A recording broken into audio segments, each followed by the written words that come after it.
একবারে এনে এনে ধরো 2 মিনিট হয়ে গেছে কানে করলে আর কান দিয়া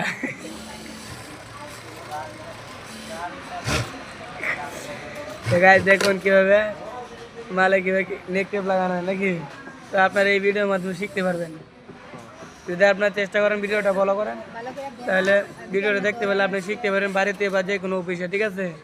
বাড়িতে বসে থেকে কাজ শিখতে পারবেন নাকি। হ্যাঁ পরবর্তী এই ভিডিওটা দেখে আপনি ট্রাই করতে পারবেন। সাথে ম্যাডাম আছে না, ম্যাডামরা দেখাও না, ভাইরাল হইতো না তো ভিডিও। যদি কেউ আপনার সাথে না থাকে তাহলে ভিডিওর মাধ্যমে দেখে দেখে আপনি শিখতে পারবেন কীভাবে কাজে নেক টেপ লাগানো হয়। তো আপনি এইভাবে শিখে গার্মেন্টসে চাকরি নিতে পারবেন নাকি। নাকি আবার আঙ্গুর কষ্ট ওরা যদি তোর নাকি মানে নাকি আপনার আবার আঙ্গুর জিগান না এই নাকিটা কাটা যাবে নাকি। আমার পরে কিন্তু ভালোই হয়েছে। হ্যাঁ লাস্টে করেছে নাকি